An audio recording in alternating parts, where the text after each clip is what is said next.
So thank you so much for joining us today. Can you start with a brief introduction about yourself and what position you're running for and anything else that you'd like to share? Absolutely. Thank you for the opportunity to have this conversation. My name is Lauren Gill, and I am running for the position of trustee on the Conejo Valley Unified School District's Board of Trustees in Trustee Area 5, which is most all of Newbury Park. And what drove you to run for this position? Was it because you lived in the city of Newbury Park or any other driving factors? I am a strong believer in public education. I am the child of a teacher, and I have lots of teachers in my family.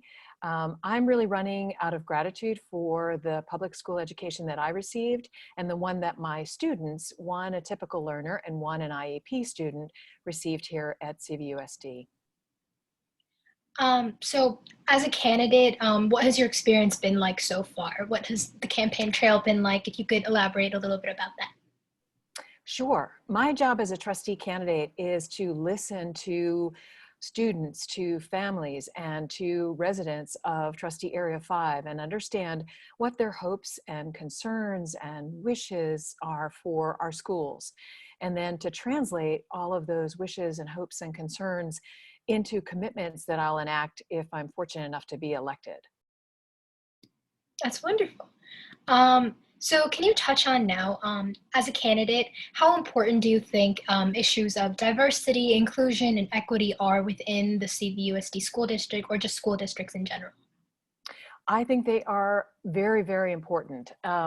Schools, public schools are the essential infrastructure, and they're something that we all depend on. In fact, you might say that our schools are the one thing that draws us together as a community in complete commonality. So we have different kinds of work, and we worship differently, and we have different leisure time pursuits. But our schools are at the heart of our community. There's something that we all do together. We all invest in the rising generation. And so it's really a profound commitment to that rising generation and to the community in general to preserve something that's so important to make it strong and sustainable for the future. I think that was absolutely well said. Something Thank that you you. highlight on your campaign website is the fact that you support sending the lower grades students back to school and keeping the upper grade students in virtual learning. Can you touch on that a little bit? Yeah, it's not so much that I want to keep the older grades in virtual learning at all.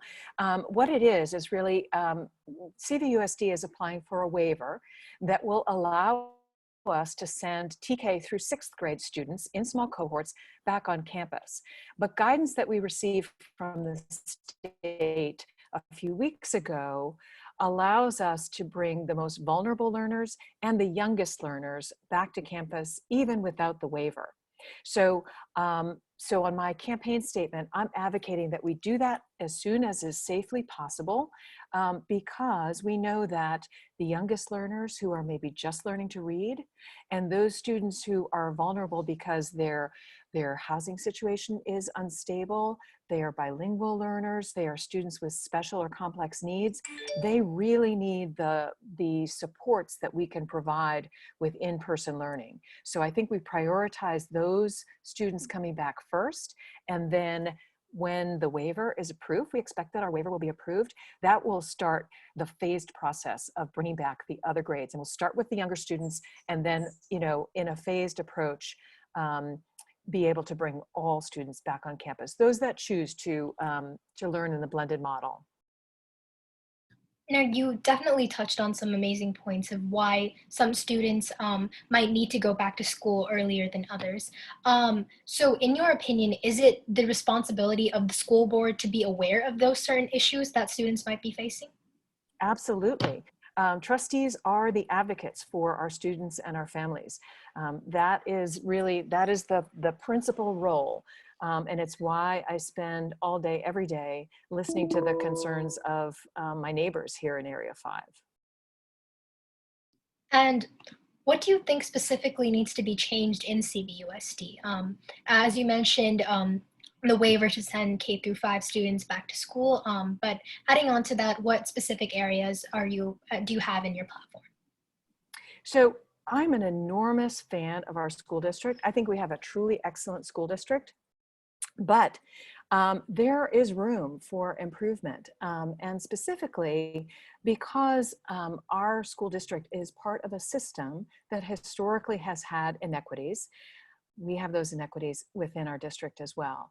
And those are the areas where I think that we can improve. We can be a more inclusive district. We can stand up and take action on racial equity.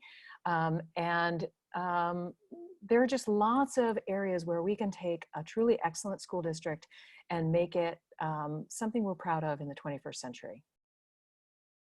I'm sure you're familiar, but recently Justice in the Classroom passed a board resolution within the CVUSD district. What action steps do you think need to be taken further when it comes to diversity and inclusion within the school district? Well, I've been very involved in advocating for more inclusive curriculum. I think that's a good place to start when you're talking about public schools. So I think it really comes down to representation. So representation in person. I think that we need to have more folks in positions of leadership that look like the entire community. So I think we need to look at our hiring practices and go out and recruit Black and brown teachers to be in our schools. I think we need to go to the very excellent schools of education that we have in our area and specifically recruit to make our teaching ranks more diverse and our administrative ranks more diverse. We want students in the classrooms to see grown-ups who look like them. And then we want representation within our curriculum as well. So I've been an advocate of opening up our core lit program and making, including more verses, more contemporary voices, more voices of women, more voices of Black, Indigenous people, LGBTQ plus authors. And we've been successful in rolling back some attempts to censor our core lit program and make it make the policy open for those expansions. And in the past few months, we've actually added several titles to our core lit program that begin that process, but we have more work to do. I think that's an amazing point that you brought up with the hiring practices and diversifying the curriculum, because that leads directly into what Justice in the Classroom's 6 proposals are, because our proposals are equity training, hiring practices, and diversifying the curriculum as well. So I guess that leads right into my next question, asking which of our 6 proposals speaks to you the most? So of course, they all fit together. And it's really hard to tease them out. But because I've spent so much time advocating for high quality, diverse, inclusive curriculum, that's where I think I would like to start. I think that's the most important place. And one of the things that I hope I'll be able to contribute as a trustee is even in a school district that is filled with very caring and skilled people, as ours truly is, we find that there are structures of exclusion because, again, historically, those have been built into the system of which we're a part. So one of the ways that I hope I can contribute as a trustee is to use language more precisely to help people see that things that we're very familiar with, that we've gotten very used to, we need to question and see if they may be causing some harm or inequity. And an example is, we talk often about an achievement gap and students who are underperforming. But I think if you say a justice gap and students who are being underserved, you have a different perspective, right? So it's not a moral failing of students who are not taking multiple AP courses. It's our responsibility to make sure that we've provided access and supports and opportunities for every single student in the community, because we can't truly be a healthy, strong, sustainable community if we don't include absolutely everyone. I think that was amazingly said, how we need to change the language and how we phrase certain things, because that's exactly right.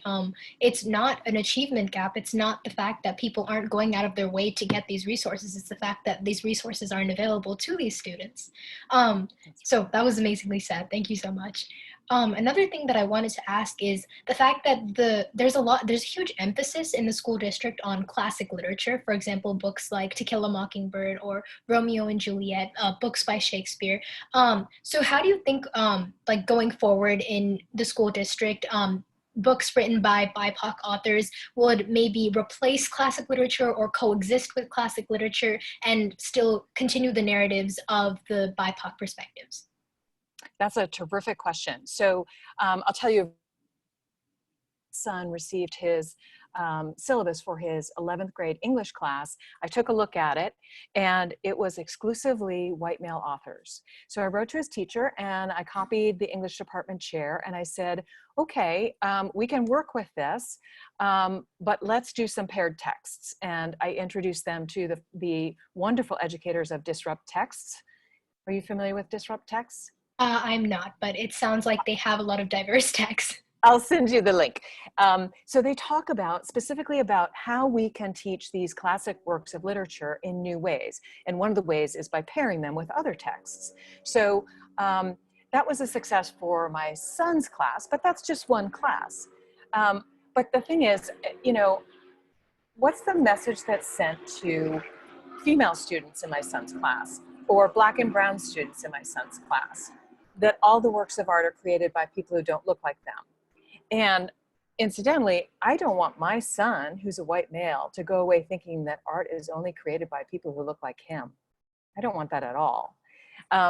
So I think we don't necessarily toss out the classics, but we absolutely introduce authors who look like the students who are in our classes. And we have been successful in recent months. So Brian Stevenson's Just Mercy was just approved, and Colson Whitehead's The Underground Railroad was just approved. So we are beginning to add those texts, and it's very exciting, and I think students are going to respond and really eat up those works.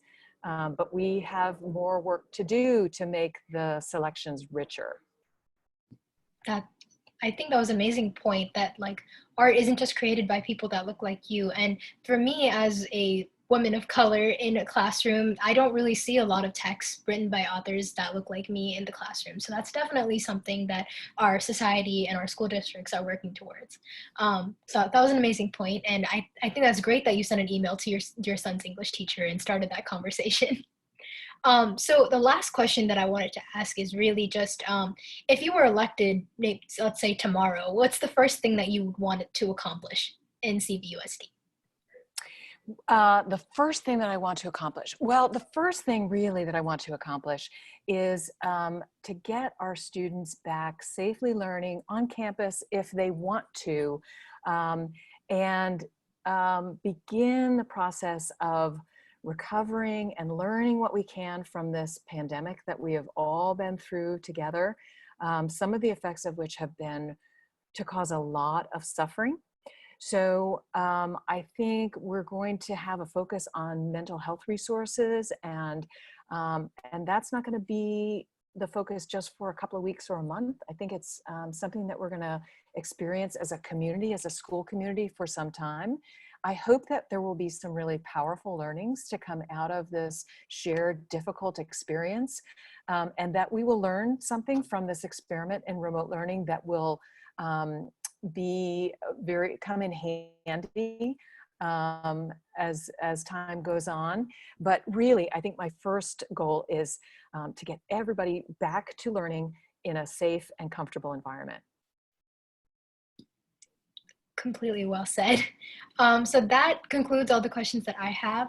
Thank you so much for joining us, and Justice in the Classroom wishes you best of luck on your campaign. Oh, thank you so much, Neha.